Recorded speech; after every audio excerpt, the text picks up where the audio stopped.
Everyone, welcome to my digital class. आज मैं आपके साथ डिस्कस करने वाली हूँ क्लासिफिकेशन ऑफ फंजाई के बारे में। तो यहाँ पे कवकों का वर्गीकरण कैसे हुआ और किसने किया, कब किया, इसके बारे में हम डिस्कस करने वाले हैं। तो आइए जानते हैं कि जो किंगडम फंजाई को क्लासिफाइड करने वाले मार्टिन जी हैं, इन्होंने 1955 में खनिज जगत को 3 उपविभागों में बांट दिया।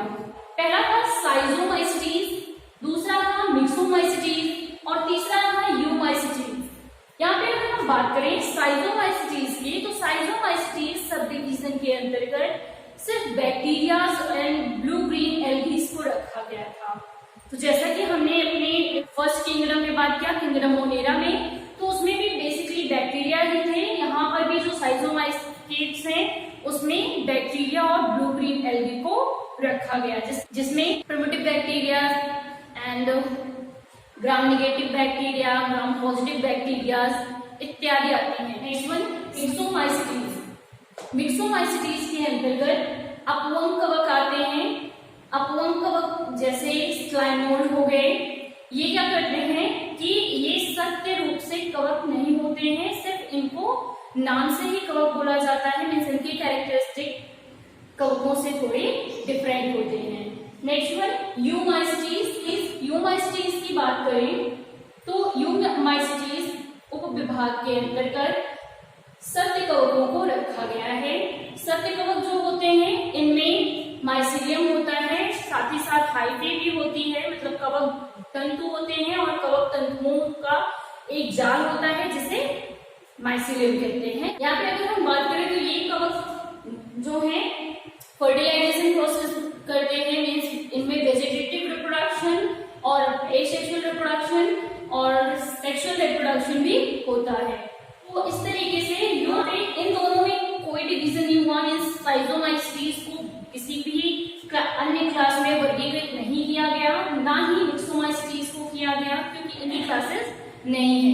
और वो बात करते हैं हम सब डिवीजन यूमाइसीटीज की। तो यूमाइसीटीज के अंतर्गत पहले आपको बता दिया गया है कि इसके अंतर्गत सत्य कवक को रखा गया है। तो यहाँ पर जो सत्य कवक है उनको भी 4 भागों में या 4 वर्गों में वर्गीकृत किया गया है। पहला है phycomycetes, second one ascomycetes, third one basidiomycetes and fourth one deuteromycetes. अगर फर्स्ट वन की बात करें हम फाइकोमाइसीटीज जो क्लास है, इस क्लास के अंतर्गत फंजाई को रखा गया है। फाइकोमाइसीटीज 2 शब्दों से मिलकर बना है, फाइकस प्लस माइकेट्स।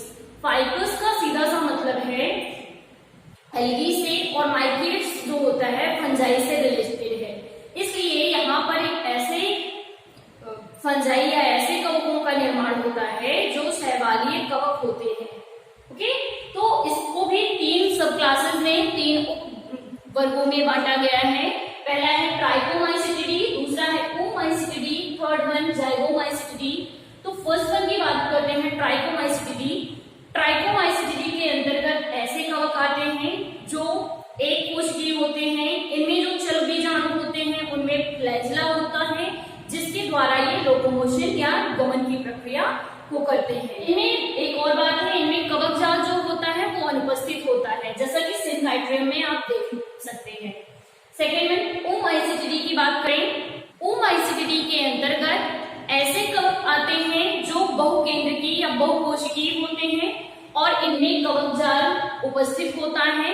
साथ ही साथ इनके यहाँ जो चल बीजाणु होते हैं उनमें बाई फ्लैजिलेटेड भी होते हैं। मीन्स 2 फ्लैजिला या 2 कशाभिका युक्त होते हैं, जैसे आप एल्बिगो कवक में देख सकते हैं। Next one जाइगोमाइसीटिडी। जाइगोमाइसीटिडी उपवर्ग के अंतर्गत कवकों को रखा गया है, जिसमें लैंगिक जनन की प्रक्रिया में युग्माणु बनते हैं। साथ ही साथ इनमें कवक जाल अनुपस्थित होता है, मीन्स कवक जाल नहीं बनता है।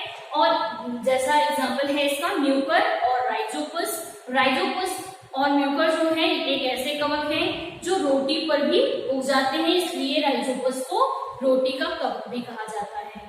नेक्स्ट वन एस्कोमाइसीटीज सब क्लास की बात करें तो एस्कोमाइसीटीज जो क्लास है, एस्कोमाइसीटीज जो क्लास है, इसके अंतर्गत ऐसे कवक आते हैं जो एस्कस या थैली जैसी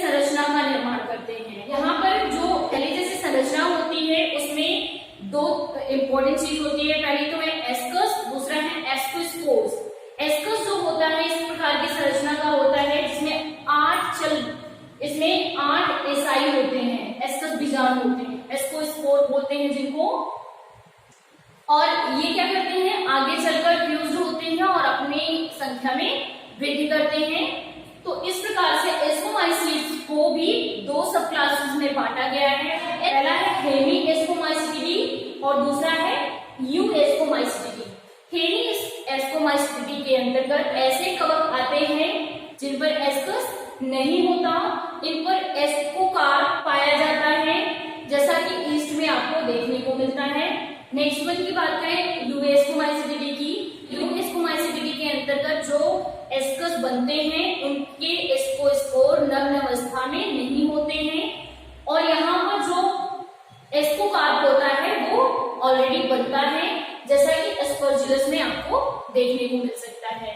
नेक्स्ट वन बेसिडियोमाइसीटीज की बात कर रहे हैं, थर्ड क्लास। बेसिडियोमाइसीटीज में यहाँ पे बेसिडिया का निर्माण होता है, बेसिडियोस्पोर्स का निर्माण होता है। इसको बेसिडियोमाइसीटीज के अंतर्गत जो कवक आते हैं उनको क्लब फंजाई बोला जाता है, क्योंकि इन ये जो कवक हैं वो एक क्लब जैसी संरचना बनाते हैं या कप जैसी संरचना बनाते हैं, और उस कप के अंदर ही बेसिडिया बनाते हैं और उसी में बेसिडियोस्पोर्स ग्रो करते हैं। और जब ग्रो हो जाते हैं तो बाद में वहीं पर इनका फर्टिलाइजेशन होता है और इस प्रकार से वो ग्रो करके विकसित होते हैं। अगर यहाँ पे बात करें हम बेसिडियोमाइसीटीज की, तो बेसिडियोमाइसीटीज को भी 2 क्लासेस में बांटा गया है। पहला है हेटेरोबेसिडियोमाइसीटीज और दूसरा है होमोबेसिडियोमाइसीटीज।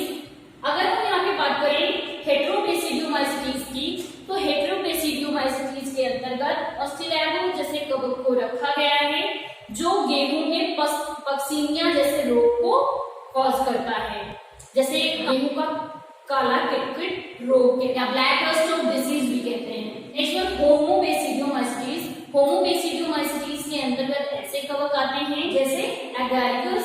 एगारिकस जो होता है उसको मशरूम कहते हैं और ये पूरी तरीके से प्रोटीनलेस होता है और जीवों को इससे प्रोटीन रिच कंटेंट में मिलती है।